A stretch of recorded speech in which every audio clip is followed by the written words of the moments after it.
ഒരു പറ ചോറുണ്ണു എന്നൊക്കെ നമ്മൾ കേട്ടിട്ടില്ലേ? അതുപോലെ തന്നെ ഒരു പറയുന്നല്ല 2 പറ ചോറുണ്ണും കേട്ടോ ഈ ഒരു കറി കിട്ടിയിട്ടുണ്ടെങ്കിലേ. നമ്മുടെ കൊഴുവാ മീനില്ലേ, കൊഴുവാ മീനിൻ്റെ പീരയാട്ടോ ഞാനിന്ന് ഇവിടെ കാണിക്കാൻ പോകുന്നത്.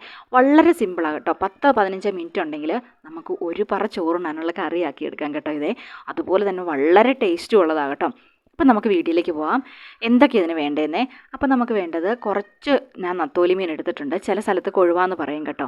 അപ്പം നമ്മൾ ആ സംഭവം നല്ലപോലെ കഴുകി വൃത്തിയാക്കി വെച്ചിട്ടുണ്ട്. അതുപോലെ തന്നെ ഒരു 10-15 ചെറിയ ഉള്ളി ഒരു 2-3 കഷ്ണമായിട്ട് കീറിയിട്ടുണ്ട് കേട്ടോ. അതുപോലെ തന്നെ പച്ചമുളകുണ്ട് ഒരു 10-15 എണ്ണം ഉണ്ട്. പിന്നെ കുടംപുളിയുണ്ട്, പിന്നെ ഇഞ്ചിയുണ്ട് കേട്ടോ. ഇഞ്ചിയും ചെറുതായിട്ട് അരിഞ്ഞതാണ്.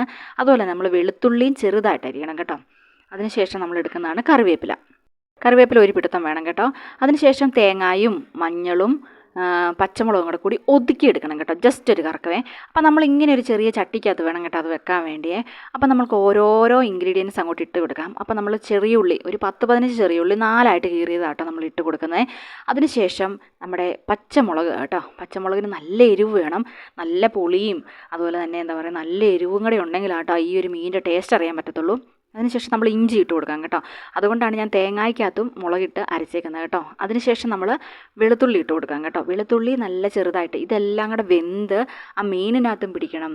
ആ ഒരു അരപ്പിനകത്തും കൂടെ മീനും അരപ്പും എല്ലാം കൂടെ ഒരുമിച്ചങ്ങ് ഇരിക്കുമ്പോൾ നമുക്ക് നല്ലൊരു ടേസ്റ്റും നല്ലൊരു മണമൊക്കെ വരും കേട്ടോ. അത്രയ്ക്കും സൂപ്പറാണ്.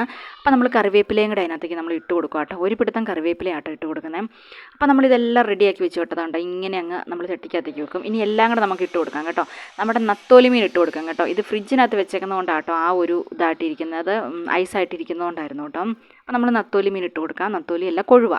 ചില നാട്ടിൽ കൊഴുവാന്നാട്ടോ പറയുന്നത്, അതുകൊണ്ടാട്ടോ ഞാൻ അങ്ങനെ പറയുന്നത്. പക്ഷേ എൻ്റെ മനസ്സിൽ കിടക്കുന്ന നത്തോലി ആയതുകൊണ്ടാണ് ഞാൻ നത്തോലി എന്ന് പറയുന്നത്. അതിനുശേഷം നമ്മൾ അരപ്പ് കണ്ടോ ജസ്റ്റ് ഒന്ന് ക്രഷ് ചെയ്തെടുത്താൽ മതി കേട്ടോ. തേങ്ങ ഒരുപാട് അരിഞ്ഞ് പോകരുത്. പക്ഷേ അരിഞ്ഞ് പോയി കഴിഞ്ഞാൽ വേറൊരു ടേസ്റ്റ് ആയിരിക്കും കേട്ടോ. ജസ്റ്റ് ഒന്ന് കറക്കുക.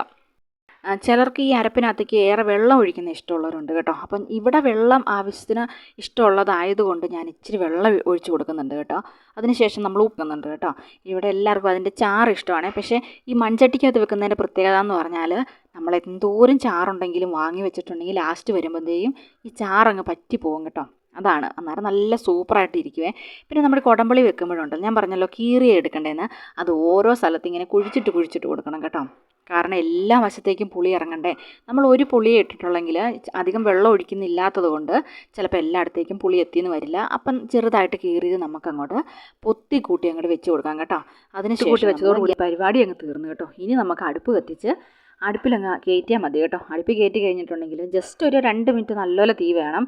അതിനുശേഷം തീ അങ്ങ് കുറച്ചിടുന്ന കേട്ടോ നല്ലത്. അപ്പം നമ്മുടെ കറി അങ്ങ് തിളച്ച് വന്നിട്ടുണ്ട് കേട്ടോ. ജസ്റ്റ് ഒന്ന് ഇളക്കി കൊടുക്കുക. കാരണം ആ മുളകും പുളിയും അതുപോലെ തന്നെ കറിവേപ്പിലയും ഇഞ്ചിയും എല്ലാത്തിൻ്റെ ഫ്ലേവർ ഇറങ്ങി ആ കറിയിലേക്കൊന്ന് പിടിക്കാൻ വേണ്ടിയാട്ടോ ജസ്റ്റ് ഒന്ന് ഇളക്കി കൊടുക്കാൻ പറഞ്ഞത്. അത് കഴിഞ്ഞ ശേഷം ചെറു തീയിൽ കുറച്ച് നേരം ഒന്ന് മൂടി വെക്കണം കേട്ടോ. കാരണം ആ പുളിയുടെ വെള്ളമൊക്കെ അങ്ങ് ഇറങ്ങി മീനകത്തൊക്കെ പുളിയൊക്കെ പിടിക്കണം കേട്ടോ, അരപ്പിനകത്തും മീനകത്തൊക്കെ. അപ്പോൾ ഇത് കണ്ടോ നമ്മുടെ കറി നല്ല അടിപൊളിയായിട്ട് റെഡി ആയിട്ടുണ്ട് കേട്ടോ. ഇനി വെള്ളം ചാറ് ഇച്ചിരി വേണമെന്നുള്ളവർക്ക് ചാറ് വെക്കാം. ചിലർക്ക് ചാറ് ഇഷ്ടമല്ല, അപ്പോൾ കൂടുതൽ ചാറ് ഒഴിക്കേണ്ട ആവശ്യമില്ല കേട്ടോ. അപ്പോൾ നമ്മുടെ സംഭവം റെഡി ആയിട്ടുണ്ട് കേട്ടോ. ഇനി നല്ല പുളിയെല്ലാം കൂടി നല്ല എരിവുണ്ട് കേട്ടോ. കാരണം നമ്മൾ അരപ്പിനകത്ത് എരിവ് ചേർത്തിട്ടുണ്ട്, മുളക് കീറിയിട്ടിട്ടുണ്ട് കേട്ടോ.